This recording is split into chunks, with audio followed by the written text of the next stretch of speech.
Good morning, Reeves Temple. I'm Alexia Mitchell, and I attend Prairie View A&M University, where I'm a sophomore communication studies major minoring in humanities. Because I will be on the road today, returning to Prairie View, I am unable to speak in person about my collegiate experiences, so I made a video. Please excuse my camera quality. I am using my laptop's webcam and it's really pixelated. I first want to tell our 2016 graduates that once you graduate, it seems as though life goes fast. You may feel like your life isn't together, but that is okay. It's not supposed to be. When I was in my senior year of high school, I had three choices. It was either work, the military, or college. Because being at home, it wasn't going to cut it. It was too comfortable here, and I knew that I had to go on to the next phase of life. College was the path I chosen because that was my niche. Some people have skills that they can attribute to them receiving money, but as for me, I didn't acquire any skills that would have had me set up for life. After making my decision, the next step for me was picking a school. I knew that I didn't want to matriculate at a college like LSU because I wanted to have more face to face conversations with my professors. I was also interested in attending a historically black institution with academic integrity. My first choice was North Carolina A&T State University in Greensboro, North Carolina. But being that it would be my first time away from home, my mother did not agree with that decision. So I had to consider other HBCUs which were closer to home. I applied and was accepted to Texas Southern University in Houston, Prairie View A&M University in Prairie View, Texas. I was also accepted to Jackson State University in Jackson, Mississippi, and Grambling State University in Grambling, Louisiana. Even though all these universities were great choices, I decided to attend Prairie View A&M University because I knew in my heart I bleed purple and gold. After graduating, I still had to figure out how I was going to afford college. I possessed academic qualifications, but unfortunately, I didn't receive much financial assistance. But what I did possess was faith the size of a mustard seed, which carried me through. During orientation, we had a financial aid session that led me to Miss Patterson. She broke down my expenses and reassured me that the impossible was possible. 3 months later, I experienced what was my freshman year, and I will not lie, I cried. Being away from home and not having home cooked meals took a toll on my health, resulting in anxiety. In addition, I faced adversity that made me consider going home and transferring to McNeese. Yet the Bible says in Philippians 4:13, I can do all things through Christ which strengthens me. Realizing that adversity is everywhere you go, I decided to continue my education at PV because God put me there for a reason. I thank God every day that His word is true. If He is for you, then nothing or no one can be against you. In spite of my trials and tribulations, I know that He has and He will continue to carry me through the rough sands. I was able to be on the honors and dean's list my freshman year, which helped me to be awarded a competitive scholarship for my sophomore year, and I was able to be inducted into the National Society of Collegiate Scholars, which targets students who excel academically. Now that I am in my sophomore year, I still continue to face obstacles, but I am able to manage them better than I have in my freshman year. I would like to share a few tips to future college scholars. All right, so my first tip is to know your college requirements. And what I mean by college requirements is, do you have to take a certain test to get in? Do you have to have a certain GPA? For the Louisiana school that I applied for, which is Grambling State University, they required an average ACT score of 18 along with a sub score of 19 in math and 18 in English. Well, I had the average score, but I didn't have the sub score in math, which was difficult to obtain. Math is not a subject that I enjoy, which kind of influenced my test skills in that subject. Also, along with the ACT, there's the SAT. I've never taken an SAT, so I don't know the standards for that.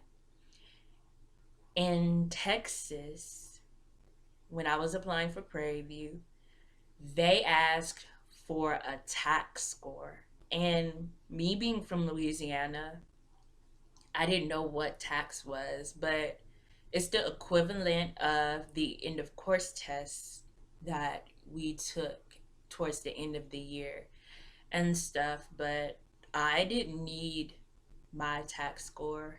I didn't even need my ACT score to get into Prairie View because I was ranked in the top 10% of my class, which they consider an unconditional admission.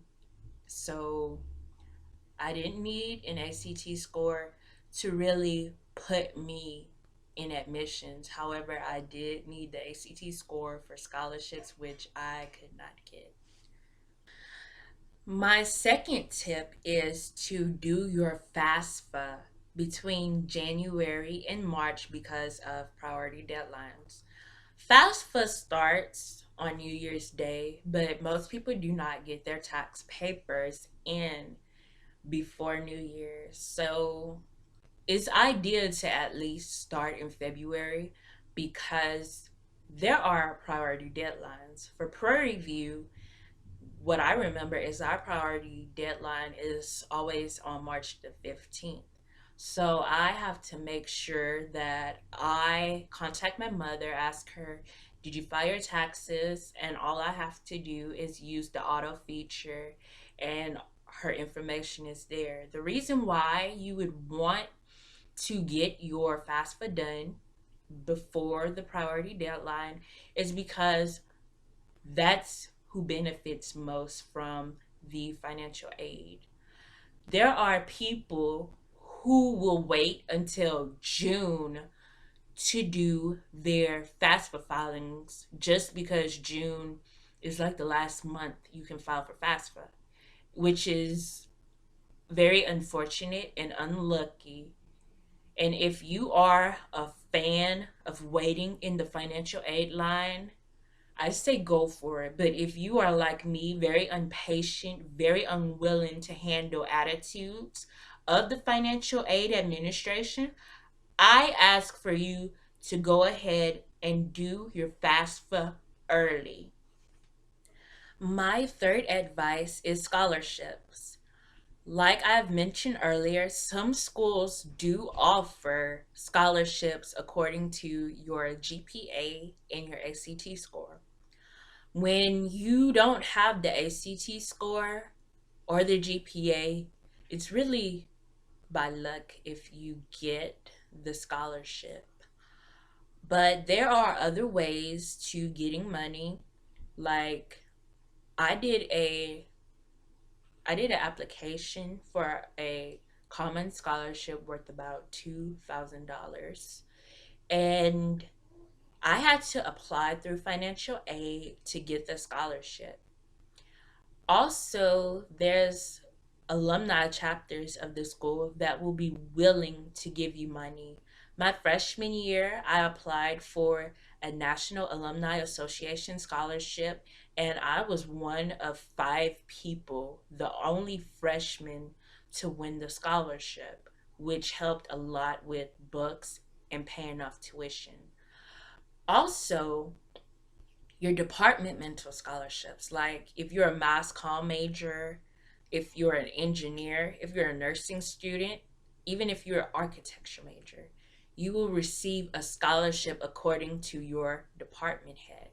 There are requirements, and like everything, there are deadlines.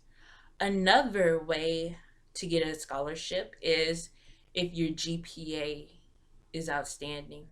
For me, my freshman year, I owed over $3,000. And I happened to look on my financial aid account and I saw a high school scholarship, which I was not a resident of Texas because I've looked at that scholarship and I wanted to apply, but I was unable to. Sometimes the financial aid office, when there's an abundance of money, they will supply you with whatever is left. I actually received $2,000, half for each semester.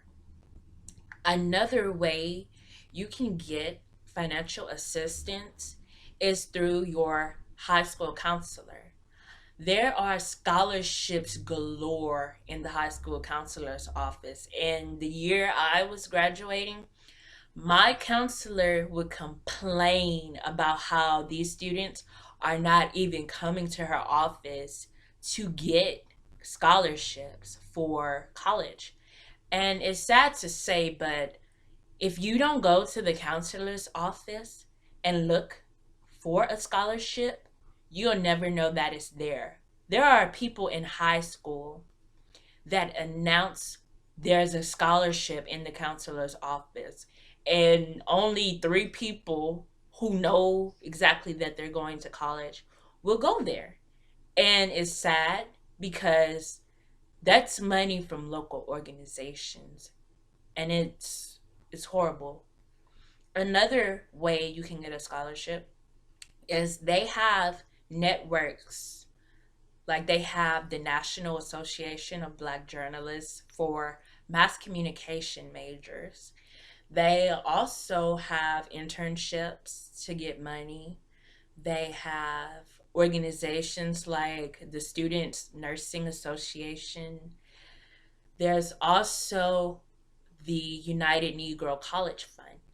And with the United Negro College Fund, there is one scholarship that I for sure will recommend to a minority, and it's called the Bill Gates Scholarship.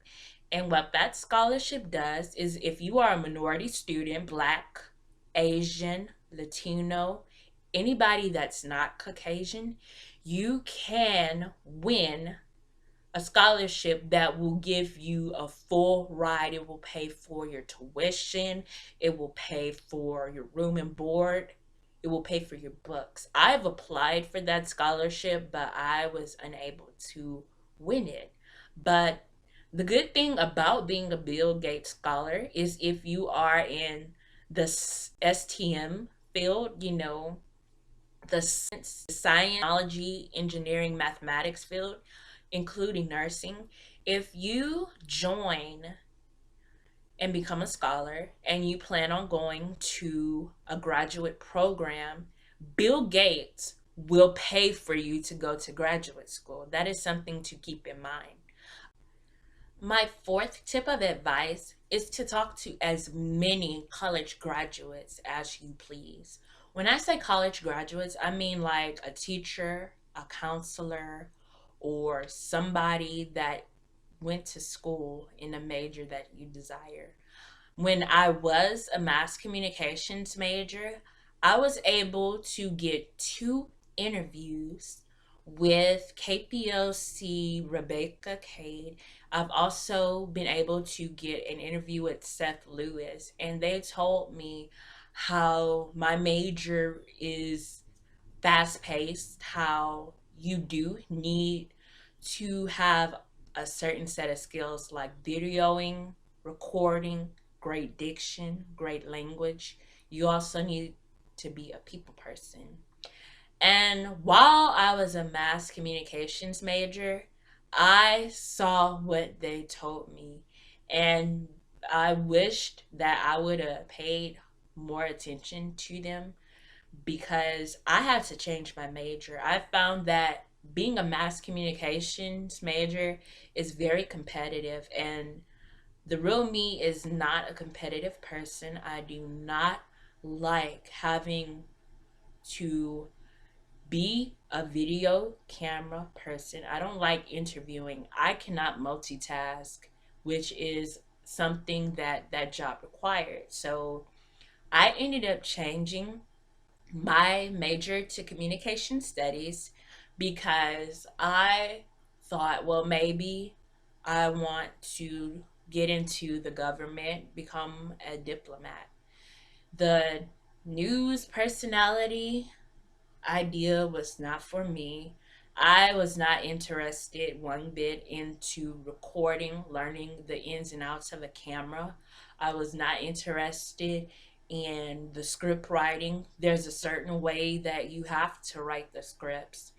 There's also the types of video stories, like there's a voiceover, a reader story, and a news package, and they are all complete different. For me as a person, even in speech class, I had the difficulty with the timing.